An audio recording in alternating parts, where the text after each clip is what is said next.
Is it wrong that I'm representing Texas? Sorry. I'm based in Houston. Need to get you. I know I do. All I'm here. I promise.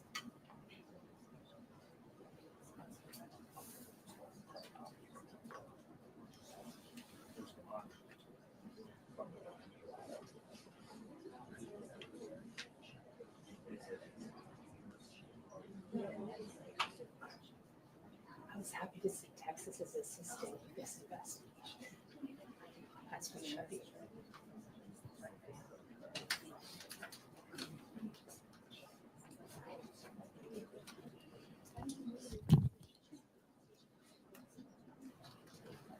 Okay.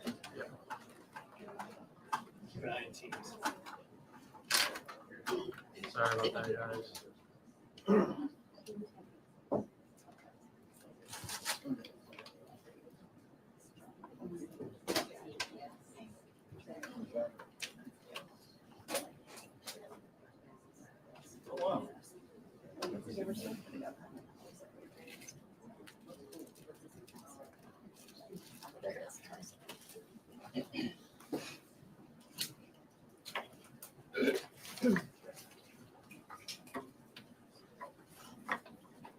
All right.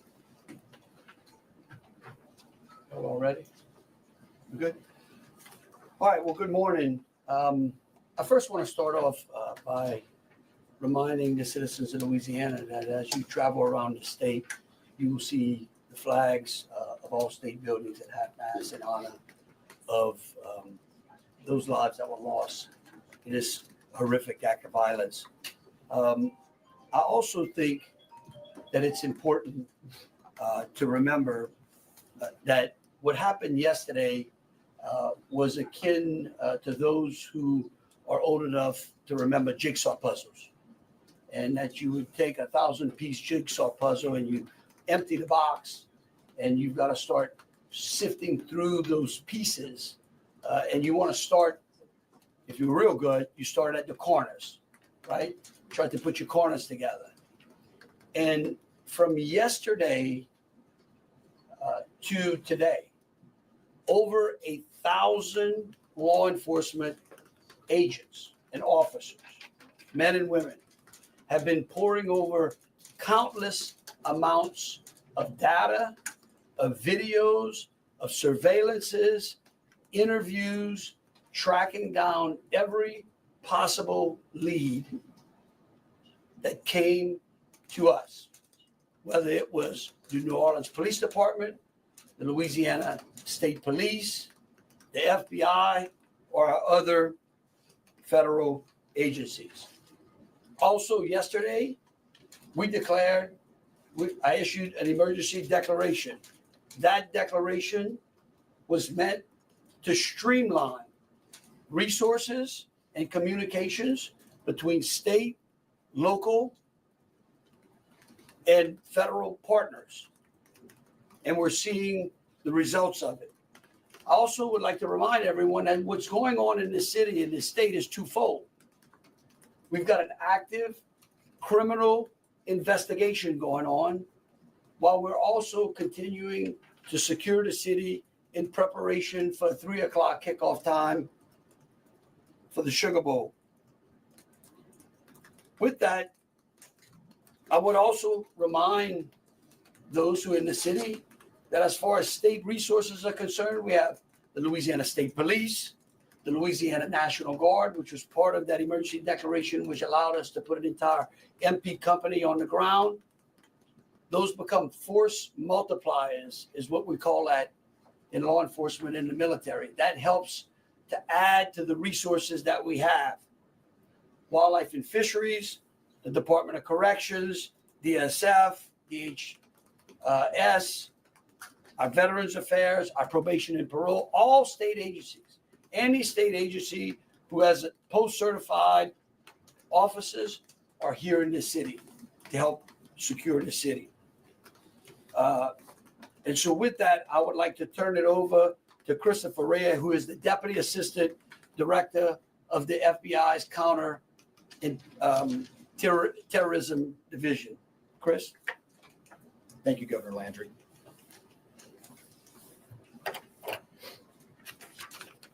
Good morning. I am FBI Deputy Assistant Director Christopher Rea. I'm from our Counterterrorism Division at headquarters. I'm also joined by Assistant Special Agent in Charge Alethea Duncan from our New Orleans office, who you heard from yesterday. I'm here to discuss not only the latest investigative information we have here in New Orleans, but I'll also let you know about other investigative activities outside of the state. I first, and most importantly, want to send our deepest condolences to the victims of this horrific attack and their loved ones. 14 innocent victims were killed in this senseless attack, and at least 35 are injured. We cannot ease the grief people in this community and across the nation are feeling at this time, but rest assured, we stand with you and in support of you. All the resources, and I'm going to go into that a little bit later, all the resources of the FBI are being focused on tracking down every piece of evidence, every lead, every interview, every potential lead we've got. While I won't be able to answer all your questions today, my goal is to be as forthcoming as possible with you on what we've uncovered so far. First and foremost, let me be very clear about this point. This was an act of terrorism. It was premeditated and an evil act. This was obviously a critical incident, and with that, lots of information and tips come pouring in from law enforcement, first responders, and the public. We have been aggressively running down these tips and information. As you all know, that takes time, and we will continue to do so until every lead has been followed through on. This investigation is only a little more than 24 hours old. So I ask you to keep in mind that as I go through some of the specifics later.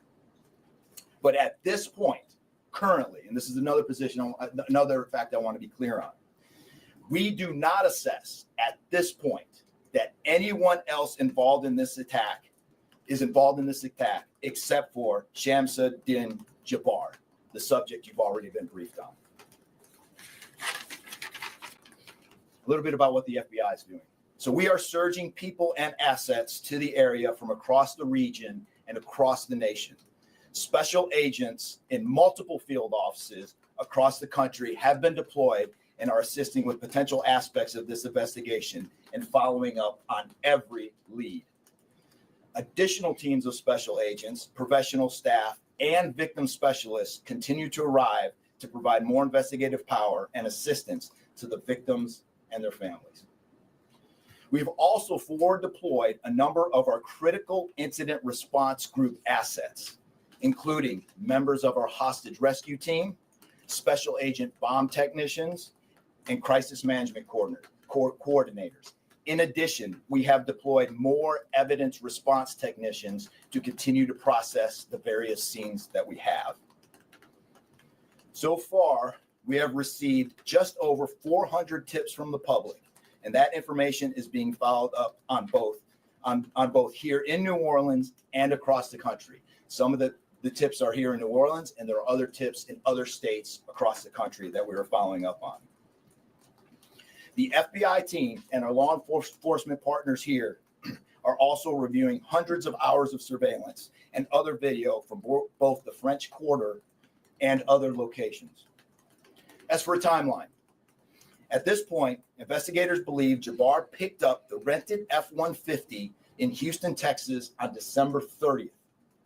He then drove from Houston to New Orleans on the evening of the 31st, and he posted several videos to an online platform proclaiming his support for ISIS. There were 5 videos posted on Jabbar's Facebook account, which are time-stamped beginning at 1:29 a.m. and the last at 3:02 a.m.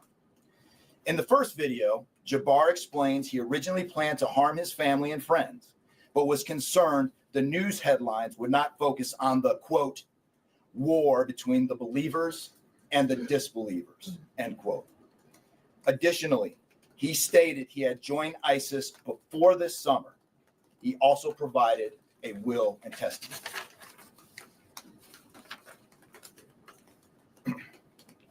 FBI and ATF.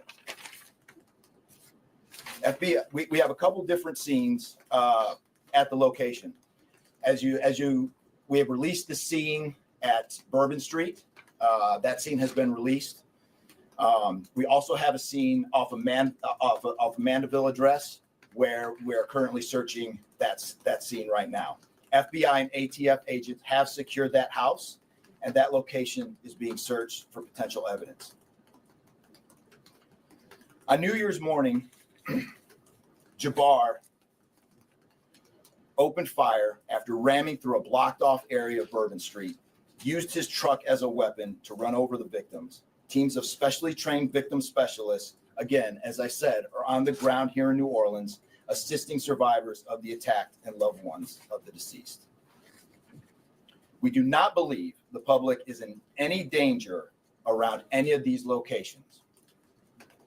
3 phones linked to Jabbar have been recovered, and digital media exploitation is a priority to see what is on the devices and determine if there are any other potential leads. Additionally, we have recovered 2 laptops and are currently reviewing them for any potential leads. Those laptops were recovered at the Mandeville address. Evidence technicians will also be going over the F-150 truck Jabbar was driving. As you know, we recovered an ISIS flag from the back of the vehicle. Jabbar declared his support for the terrorist group on social media, as I stated before, as he made his way to New Orleans. FBI bomb technicians also recovered 2 IEDs in coolers, one from the cross section of Bourbon and Orleans Street, and the second at an intersection approximately 2 blocks away. There were multiple reports of other devices.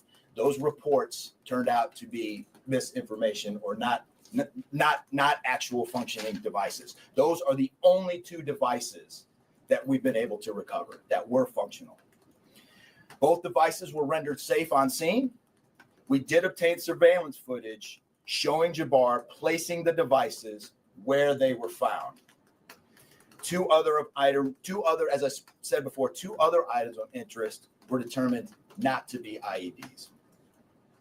A little bit about Jabbar. Jabbar himself was born in the United States and is a U.S. military veteran.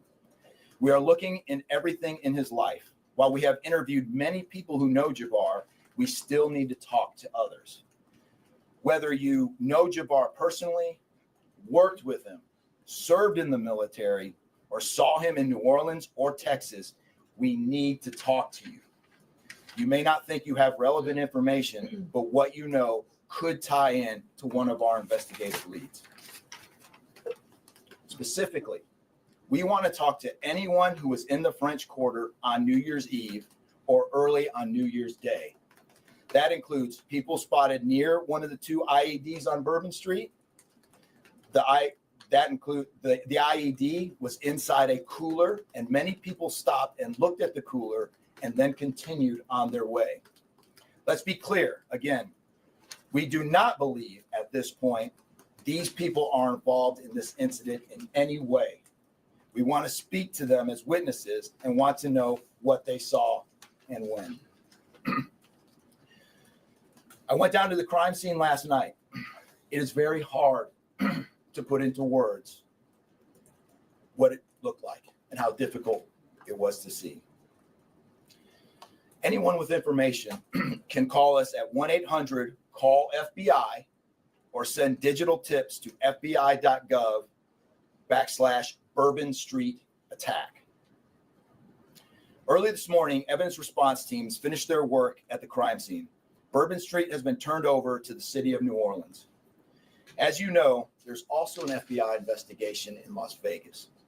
We are following up on all potential leads and not ruling everything out. However, at this point, there is no definitive link between the attack here in New Orleans and the one in Las Vegas. And again, I'll preface everything with what I started with in the beginning, which was this is very early in an investigation like this. Again, our thoughts and prayers Our thoughts and our prayers are with the victims of this tragedy and everyone impacted across the country. They remain at the heart of our investigation. I also, although I've only been on the ground here a short time, I also want to express a sincere appreciation for our partners here, which include the U.S. Attorney's Office, HSI, ATF, the New Orleans PD, the Louisiana State Police, the Governor's Office, and countless others. At this point, I'm going to turn it over to the special agent in charge of ATF here, Josh Jackson.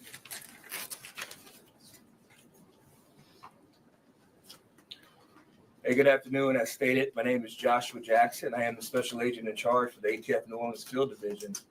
And ATF's primary mission is preventing, reducing, and solving violent crime throughout the United States and abroad. Solving part is the focus of this investigation. ATF resources that have been brought to bear to the city and to focus with our federal, state, and local partners have been our national response team.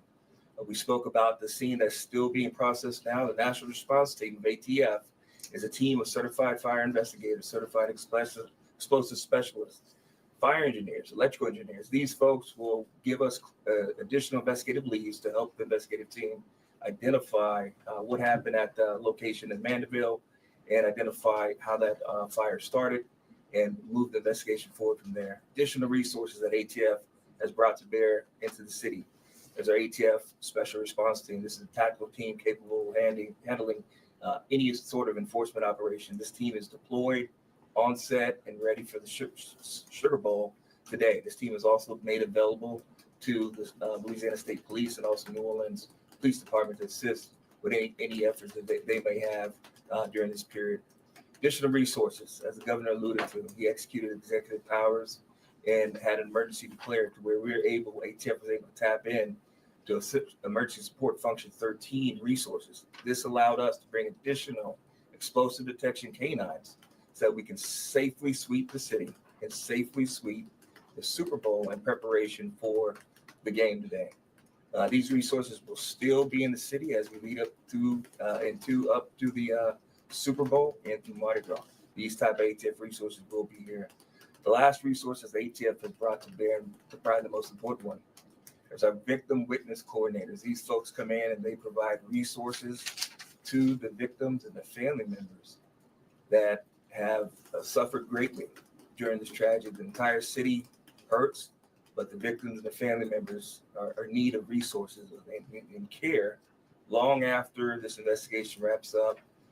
This time next year, it'd be hard for the families and friends who suffered during this event.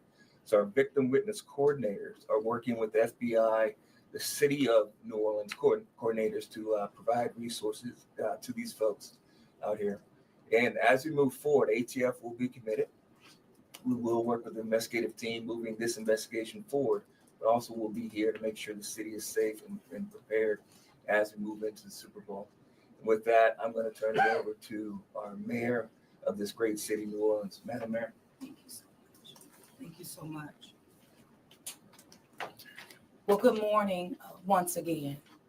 And I just want to just echo my thank yous to the unified command of our law enforcement partners and at every single level, federal, state, and governor.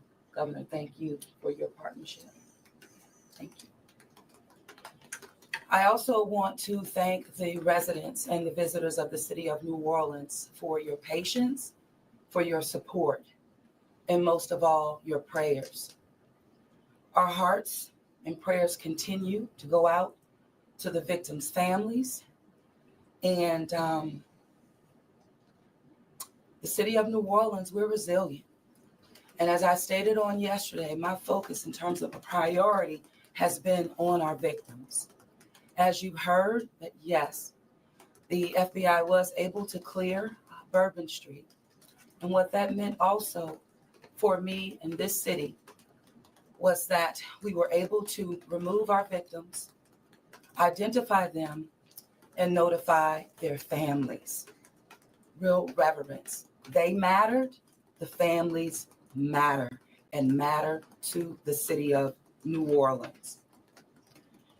In addition to that, I want to just thank again our federal partners in Washington listening to my plea personally for the additional resources to allow for the scene to be cleared, and again, attending to our victims.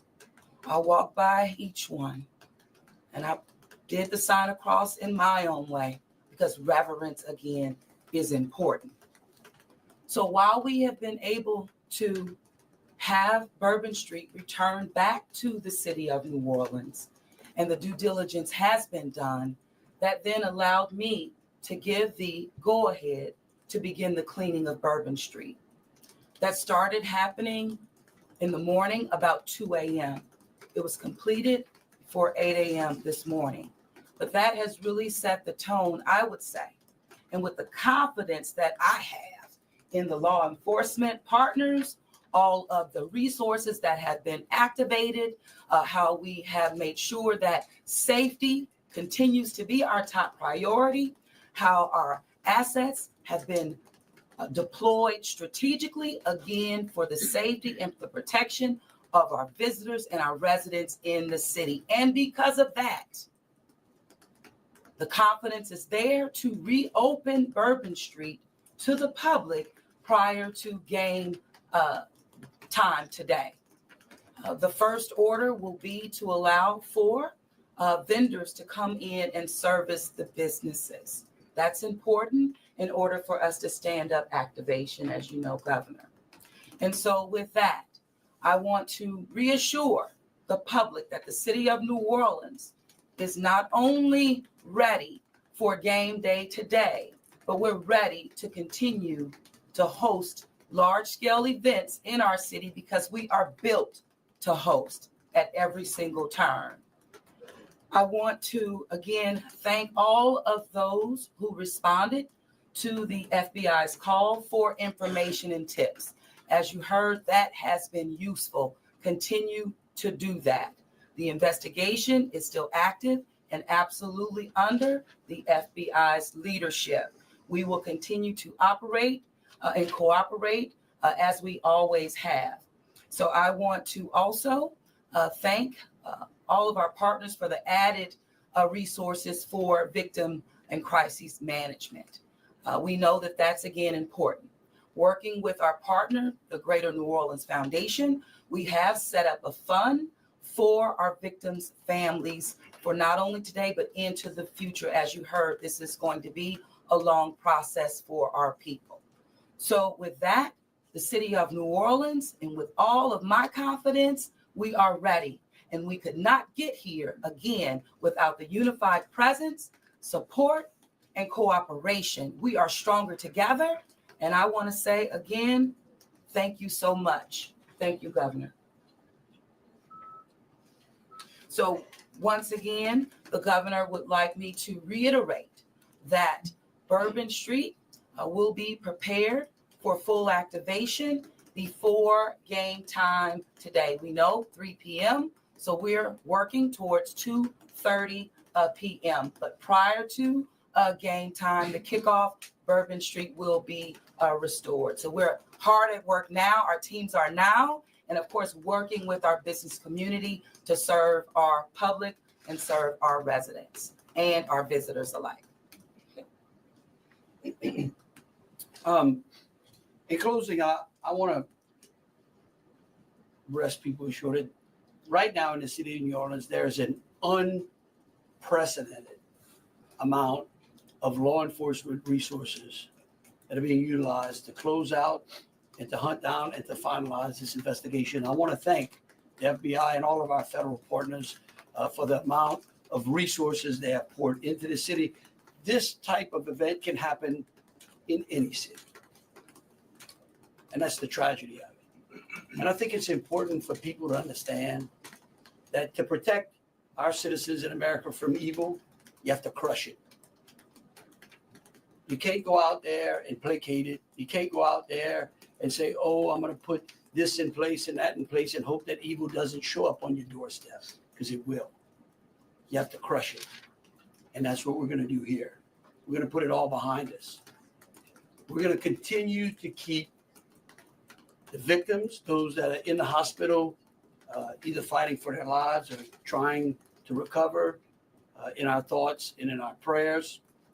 But you know, this morning, and I don't want to single out just one news source, but I just happened to turn on Fox and Friends, and there was a young man who was interviewed, who was actually on Bourbon Street during this horrific act of terrorism. And they closed out by asking him, "What now?" And I think he summed it up. He said, "Look, we can't live in fear because fear will paralyze us." He said, "We come down to the city to enjoy ourselves and to entertain ourselves and to be with our friends and with our families because that's who we are." Louisiana invented hospitality. The people in this city care for each other. And believe you me, we care about each one of the lives that were lost in the city of that. We will never forget them. But it would be a tragedy if we let their losses be snuffed out because of fear. This city will be back. We'll be open to family and friends and loved ones who want some time to relax from the pressures of life. And so today, we're going to have us a sugar bowl. We're going to enjoy ourselves. We're going to keep those, again, who have lost loved ones in mind. And we're going to get on to the business of this city and this great country. With that, I'll take any questions. Governor, this is for you and the assistant director.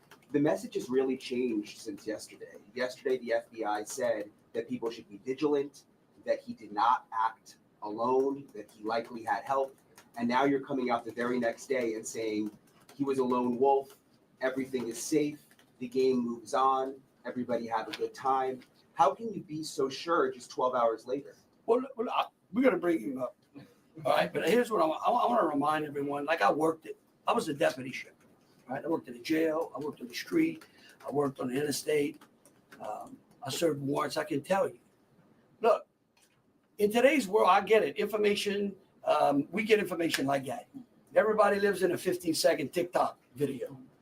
We think that life operates like it does on our phones, and it just doesn't. Information changes. In fact, that's why we asked the media for patience. We get information, like I said, putting that, no one dumps 1,000-piece jigsaw puzzle and puts it together in 5 seconds. Okay? And what I would tell you is that I appreciate the fact that what we did was we're under promising and over delivering today. And I think that's important. And I want to remind something, look, because over the last decade, law enforcement has taken it on the chin unfairly. And there are great men and women serving in the FBI, in ATF, Louisiana State Police, in New Orleans PD. Our sheriffs have been unbelievable in this. And I tell you, they want to protect you all. And we have to trust them. And sometimes the information we put out, we end up finding out that it may be incorrect. But guess what? What we're doing here is something I think is important. It's called transparency. And look, something may change again. Here's what I do know, though. Right now, this is one of the safest places on earth. That doesn't mean that nothing can't happen. Thank you, Governor. And to echo exactly, I think the governor put it eloquently, as can be said. In a lot of these instances, I also had the opportunity to play Boss Bomb, and I will tell you, this is almost carbon copy to Boss Bomb as far as the inaccurate reporting that comes up. And what the governor said is, we want to be transparent with the public. Years of the FBI not being transparent, we're being as transparent as we possibly can. And unfortunately, as we're being transparent, unfortunately for that, there is some information that we have to go back and recorrect. And in this particular incident, you heard the resources that we brought, that the other state and locals have brought. We've had 24 hours now to go through media, to go through phones, to interview people, to analyze those videos, analyze other databases. And after all of that, there's been hundreds and hundreds of leads done just in 24 hours. We're confident at this point that there's no accomplices. And I'll give you an idea of how that information sometimes A lot of the early reports came out that there were extra people that were setting the coolers down, right? It turns out those were just patrons on the street that were looking inside the coolers, right? We didn't know that at first. We had to kind of track all that down and put that to rest. So that's just an example, one of the pieces of information, but there were other pieces of information that after we got our feet under us a little bit and on the ground here, we were able to put together a much more accurate picture of the subject and his attention. Just Sir, one follow-up. What's the suspect The wearing a updated suicide death vest? toll, we just wanted to double check Yeah, that, yes. so 14, not 15. Sorry, sir. 14, and then the shooter himself would be 15 total, to include the shooter. And to Was clarify, the a couple terrorist things. wearing The a suicide IEDs, vest? the That's my IEDs, follow-up. were the IEDs pipe bombs, and have you discovered a remote detonator anywhere? And when you said that you have surveillance footage of the suspect planting those IEDs, what time roughly were they planted? Those roughly a couple hours, I don't have the exact times in front of me, a couple hours prior to the attack. Before midnight, to after, attack. you know? Probably after midnight. I want to say 1 or 2 in the morning, So but I he can't. left the area and came back. Correct. That's our assumption now. I mean, we still have a lot to work through. We're getting more surveillance video and everything else, but that's the assumption. Was he wearing a Sweeps suicide vest? being done on Bourbon Street? Would there have been canines out on New Year's Eve? Would there have been bomb sweeps done? Look, I as part of think- the regular I think- precautions? Let me just say this, and either Joe or Rob will correct me.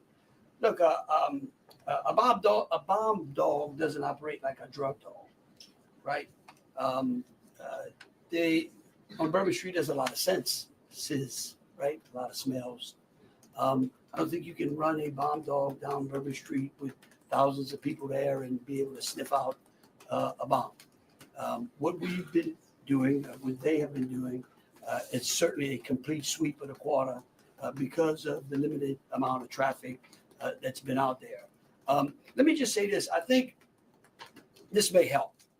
It would be my hope that as some additional time goes through, maybe closer to maybe the beginning of next week, we will, if we've got it to what extent buttoned up as we could, I would work with the FBI and the city, and maybe we can come up with a timeline to be able to get you those information, kind of walk everyone through from day one through. I think it's extremely premature, and you're really putting us on some speculative grounds to ask some of those questions, because again, it's only been 24 hours. I mean, can you imagine how far we've come in 24 hours?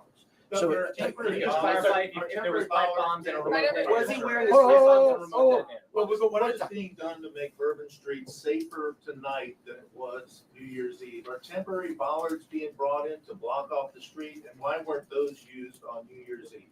Well, look, here's what I'm going to say. Every time some bad guy does something like this, there's what we call an after action review. Because again, nothing is 100%. We have reinforced the area. We have deployed some additional types of assets. I personally think it's up to the city or other. I don't like to give specifics because I don't like to tell the enemy what we got. But I can tell you we're in better shape than we were before. We have time for 2 more questions. Director, when you speak to the What brought him Mandeville down scene, to and Sit. when you speak to the Mandeville scene, And it and will, some neighbors at that site told us they smelled smoke early in the morning. Was there a fire there? Any kind of burning happening? Yeah, Do you great. still believe that fire happened after the suspect was killed? That's correct. Yeah, I'll move to 18. I do want to address the suicide vest question. I want to kill that one right away. Okay. There was no evidence that the subject was wearing a suicide vest at all. So I will turn the Mandeville stuff over to ATF. As to the fire at the Mandeville scene, so our working theory now is that the fire started after Jabbar was already deceased. There's a lot of different ways that could happen. You could have different time devices. You could have a long cord that extended that time. You could also have pressure cookers that were put on top of the stove filled with gasoline, and then it went off. There's a lot of different ways to do it, but that is why our ATF National Response Team is here to answer those questions and get that investigative lead back to our team. So more to come on that. We're still processing that scene. We're out there right now. Are you? What Sorry, made sorry, him- sorry. how he became radicalized over all of this time? What brought him to Bourbon Street? Do we understand? Was there any international travel involved? What led him down this path to this sort of radicalization? sure a lot of questions we're still asking ourselves. We know that he specifically picked out Bourbon Street. Not quite sure why. I mean, I think one can assume that it was lots of people New Year's Eve, with a target for an attack. That's the stuff in the coming days as far as that path to radicalization that we're really going to be digging into and making a priority of. So what I can tell you right now is that he was 100% inspired by ISIS. And so we're digging through more of the social media, more interviews, working with some of our other partners to ascertain just how to ascertain a little bit more about that connection. We're gonna do one more, Kate. Right there. You've had your hand up for a while. Yeah. Sorry. Thank you, I appreciate it. Yeah. It's actually for Special Agent Ryan. Sir. I prefer in- those. I'm gonna check. In order to reassure people, would you be able to explain the analysis and evidence that has led to this most recent understanding that he was a lone actor and that there is at this point, at least from your understanding, no further danger to the public? Sure. I think a lot of that, multiple interviews, the hundreds of interviews that we've conducted so far, the social media review that we've done of his accounts, by my count now, the 5 devices we have, the 3 cell phones and the 2 laptops, been able to initially triage or go through that. And there is just nothing to indicate through call records, through anything on those devices, through interviews, through anything in our systems that he was aided in this attack by anybody. And again, I have to caveat, like the governor said, this is 24 hours into it. And that could change, but right now we've got a much better picture and much more confidence on what we were dealing with than we were just 24 Mayor, hours what ago. gives you the- All right, look, thank y'all so very much. Again, Mayor, what gives you the confidence to again, say we're to people going that to they try come to to your get city y'all for as big much events? information as possible. So, any additional information we put out through press releases. Thank you so very much. Moving forward, are we Mayor. gonna be making Bergen Street a pedestrian only, or are we gonna be allowing cars to drive on Pedestrian only?